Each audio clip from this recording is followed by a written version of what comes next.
to you guys from L.G.M over here. I myself, my name is Feiven, and we have here your son, and then Navichi. His name is actually Nav, but we call him Navichi. Today we're coming here to share a message with you guys. The title of the message is "Calm the Storm Within Me and Around Me," and we're going to be reading from Mark 4:35 till the end of the chapter. So in this story, in this book, it's about Jesus getting on the boat and he's crossing, and his disciples, he's crossing across the waters, and his disciples are with him. And I'm just going to read it. It goes, as the evening came, Jesus said to his disciples, let's cross to the other side of the lake. So they took Jesus in the boat and started out, leaving the crowds behind, although other boats followed. But as soon as the fierce storm came up, high waves were breaking into the boat, and it began to fill with water. Jesus was sleeping at the back of the boat with his head on a cushion. The disciples woke up, shouting, "Teacher, don't you care about that we are going to drown?" When Jesus woke up, he rebuked the wind and said to the waves, "Silence, be still." Suddenly the wind stopped and there was great calm. Then he asked them, "Why are you afraid? Do you still have no faith?" The disciples were absolutely terrified. "Who is this man?" they asked each other. "Even the wind and the waves obey him." Okay, so I'm gonna ask a few questions to Amchi and your son over here, and they're gonna answer based on what they see, and I'm gonna speak about it a little bit at the end. The first question here is when Jesus was sleeping, the disciples felt like he wasn't present, and that caused the panic in them. My first question is, I'm gonna start with your son. Why did it feel like Jesus wasn't present? Why were they panicking? I don't know, looking at the scripture, you can see that Jesus was actually with them, right? He was asleep, but they were driven by what was around them, and they were scared that they were going to drown because of the sea and the storm, and that's what they were looking at. But through the whole time, it's not like Jesus was not in the boat. He was in the boat, but they were missing that point that him sleeping was that he was still present in that moment. So, but they were driven by what was around them, therefore they were just afraid. Yeah. So great, thank you. And then Abhishek, do you want to add something? Yeah. So when there's like some type of craziness or crisis going on, you expect a reaction from something, or I believe Jesus was there with them, but he was sleeping during the storm. The boat is rocking up and down, left and right, and this guy's sleeping in the back of the boat, and they believe they're about to drown, and they're thinking, this guy has done some miracles, but this moment of life and death, he's sleeping, like what is going on with him? So they were expecting like some sort of natural reaction where they would be like, oh no, we're gonna drown, where he would just calm, and then I think that's what happened, where Jesus, it was all about faith, because of the authority that he had. Yeah. So in my point of view, like your son touched on a little bit on it, if they were paying attention to what was going on the outside, from what I see, I felt like from what I think about it, they saw the storm coming and they thought they can take control at the beginning. So they tried to fix things and they tried to control the boat from it, drowning. And then they started to panic. And my point of view is when the water started coming inside the boat. When sometimes the storm is in the outside, when we see it happening somewhere else, we just see it. I mean, we're a little bit afraid, but we're like, I still have control, I can still do something. But when the storm starts to enter inside of us, a certain fear starts to hit. And what they didn't realize, like your son said, is even though the storm was coming inside, there was already Jesus inside. And in this case, like we have, like we're going through tough times. Of course, everybody knows what's going on, but whatever may be surrounding us at the beginning, I think a lot of people didn't have as much panic. And then when it started to enter like their own countries and their own cities, and they started seeing how it's getting scary, they started panicking. But the one thing your son said, and I really liked, is they were looking at the surrounding, but they weren't looking inside what's happening inside. Even though Jesus was present in there, they still panic. We panic when it starts to come inside our boat. Look what you said. Look what's inside your boat. I like that. Look at what's inside your boat. Look at what's inside your heart. We believe Jesus is inside of our heart, and therefore there should be no cause for us to have. Like being cautious and everything is important, but our heart should be settled, and we should be at peace no matter what storm is entering, around us and maybe even inside. We need to make sure that we're at peace with who is inside of us, no matter if he's speaking or if he's silent at the moment. And then the next question for you guys is,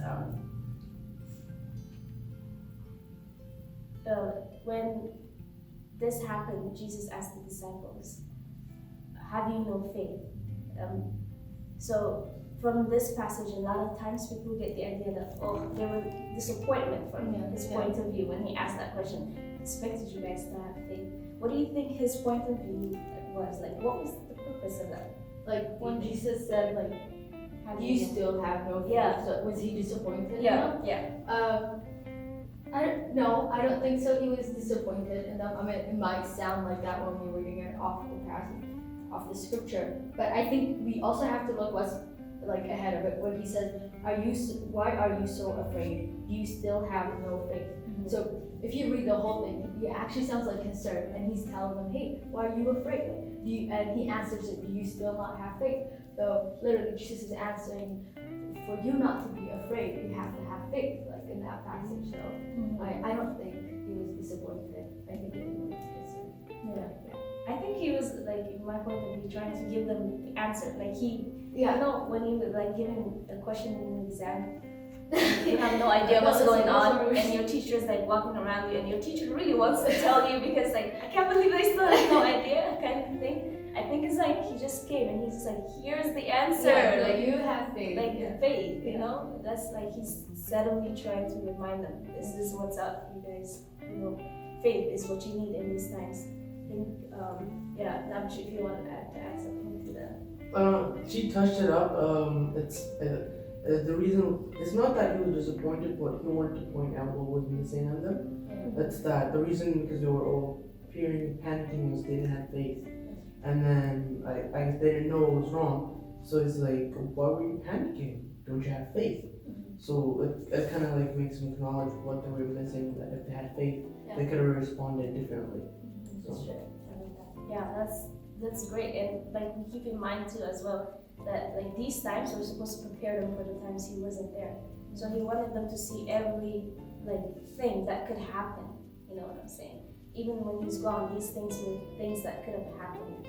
And I think he was just preparing them, and he was telling them each time something happened, he reminded them what the key was. And then here the key was faith. He was telling them, times like this, what you need is faith. It's not disappointment, but I think he was giving them an answer. For sure.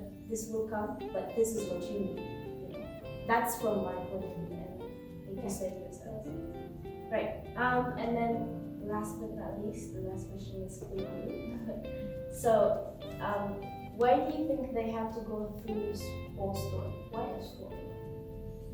I think if we look back in the passages like in the Bible, Abraham, he had to get after very, very long waiting and everything. And one thing God asked him to do was, can you sacrifice your son for me? And Abraham took an action without holding back. You can see he had faith in God that if he sacrificed him, he will provide him with many, many more sons and daughters. And also for Moses asking him, he ran away from the Egyptians, but God is saying, no, you need to go speak to the king regarding your people. And then that was a big step of faith for Moses too. And going through that storm for the disciples was a way of them to step up their faith because they know that Jesus, he can do miracles, he has powers. He has done a lot of things in front of them. But their faith is in him, not that it could be with them too, but it's like, oh, you want this fixed, we gotta bring him. It's not that you can just pray upon it and fix it. So it's that to teach them, it's not that they need Jesus to be everywhere, that he's with them everywhere, but if they have faith in him, they can do what he's doing also. So that storm had to happen so that they can learn how to have faith in Jesus. That's awesome. Yeah, I like that. I like that you said that, like you said earlier, he was always preparing them for when he's not there, right? So he wanted them to know how to react when he's not there. That's why he was, I guess that's the key in like the sleeping part. You know what I'm saying? He wasn't gone, but he wanted to see what if they see that if they felt like he wasn't present, what would they do? So I like that. That's why there was the sleeping situation, there was the storm, to know what would happen if Jesus wasn't there. But yeah, so the reason I chose to share this passage and the reason we discussed it is, like I said earlier, it does feel like this is like there's a storm around us, and it does feel like it's coming to us sometimes. And how we handle it is really important. How we handle it, even as believers, is important. If we are showing a panic, what happens is like there's a panic all around, and there's also the need for us to be calm but cautious, to make sure that we are doing the right thing, and to also trust, even when it feels like there is silence right now. That even though when it feels like we're gonna get a lot of questions like, okay, if your Jesus is so powerful, why isn't he doing anything? Why is he just watching? And this is like a difficult question to answer.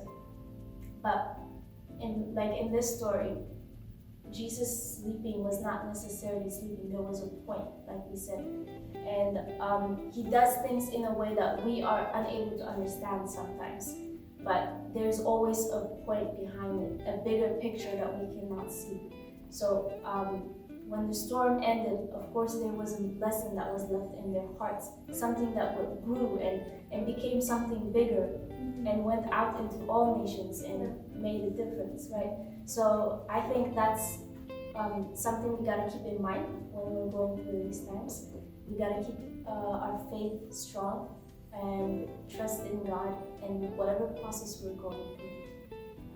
Thank you for listening to our message, and we pray that God is with you guys. Stay blessed.